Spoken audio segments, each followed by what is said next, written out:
דני, שם בדוי, הוא נער בחטיבת הביניים, אבל התנהגותו לעתים קרובות מזכירה את זו של ילד.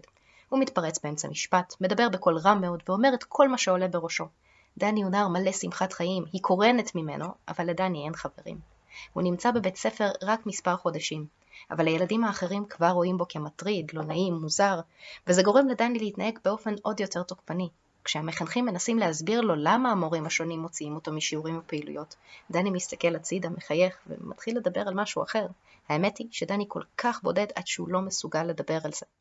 בדידות היא המגפה של הזמן שלנו. אצל ילדים על הרצף הקושי הזה מועצם פי כמה. הם מתקשים לתקשר עצמם לאחרים, ולעיתים קרובות מפרשים לא נכון מצבים חברתיים, דבר שמוביל אותם להתנהגות לא מתאימה מבחינה חברתית. פעמים רבות, הילד מרגיש אשם על כך שהוא שונה וזר, מה שמוביל אותו לפחד לנסות לפתח קשרים, על אחת כמה וכמה קשרים משמעותיים לטווח ארוך. התקופה שלנו מעצימה את הבדידות עוד יותר. וירוס הקורונה גרם לחרדות לצוף על פני השטח. לכן, דווקא עכשיו עוד יותר חשוב לעזור לילדים על הרצף לתרגל כישורים חברתיים שיסייעו להם לפתח קשרים ארוכי טווח משמעותיים ותומכים. אז מי אנחנו? נעים להכיר. שמי עידה, ואני מטפלת מוסמכת בפסיכודרמה, בעלת ניסיון רב בעבודה עם הורים וילדים, ביניהם גם כאלו על הספקטרום. בנוסף לזה, יש בתוכי ילדה שחוותה בדידות חברתית. היא יודעת איזה סבל זה, ולא רוצה שהילדים אחרים יחוו את אותו הדבר. שמי מריה, ולי יש רקע של מעלה מ-12 שנים בהנחיית משחקי תפקידים, כאשר ב5 השנים האחרונות אני מדריכה חוגים של משחקי תפקידים לילדים. בעולם משחקי התפקידים מצאתי גם את קבוצת החברים הטובים ביותר שלי, שמלווים אותי בכל רגע בחיי, גם הרגעים הקשים ביותר. בשנתיים האחרונות פיתחנו שיטה לה אנחנו קוראות מסביב למדורה, המאפשרת לילדים על הספקטרום האוטיסטי לתרגל מיומנויות תקשורת בסביבה לא מאיימת של עולם בדיוני. השיטה מבוססת על משחק תפקידים שולחני, שבו השחקנים מגלמים את הדמויות הראשיות ומקבלים החלטות על פעולותיהן, בעוד שהמנחה, שהוא מטפל מוסמך, מתווה את קו העלילה ויוצר אתגרים הגורמים לשחקנים לתרגל מיומנויות תקשורת. השיטה שלנו היא כלי פשוט להתמודדות עם הבדידות של הילדים.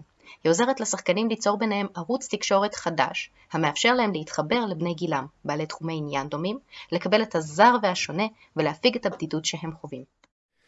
השילוב שבין הידע רב השנים שלנו בעולם משחקי התפקידים והפנטזיה והניסיון הטיפולי שלנו בתחום הנחיית קבוצות מאפשר לנו לדייק את השיטה כך שתהיה יעילה עבור משתתפיה. מחקרים מראים כי 21% מהמתבגרים על הספקטרום מדווחים על הרגשת בדידות כמעט תמידית. פתרונות הקיימים כיום בשוק מתמקדים בעיקר בחוגים לשעות הפנאי, אבל על פי מחקרים רק 58% מהילדים על הרצף משתתפים בפעילויות שאינן לימודיות. אנחנו מציעות למנהלים, רכזים ומורים של בתי ספר עם כיתת שילוב והכלה, שיטה אשר נוסתה בשנתיים האחרונות ב4 קבוצות שונות בתיכון בירושלים והוכיחה עצמה כעובדת ויעילה, עם מעלה מ-90% השתתפות מצד המתבגרים על הספקטרום. אנחנו רוצות להגיע עם הקבוצות שלנו לכמה שיותר מסגרות, להכשיר מדריכים שיוכלו להנחות את הקבוצות האלה ולכתוב מערכים חדשים שיתאימו לקבוצות השונות. המשחק שלנו הוא אמצעי ליצירת עולם עשיר ושלם, חוויה חברתית מענה ומכילה. מרחב שבו מותר לטעות ולא להישפט על כך. מותר לנסות ולהיכשל. מותר להיות זר ושונה. מטרתנו היא לגשר על הזרות והשונות האלה ולהפוך אותן לעוצמה, ייחודיות של כל אחד מהמשתתפים.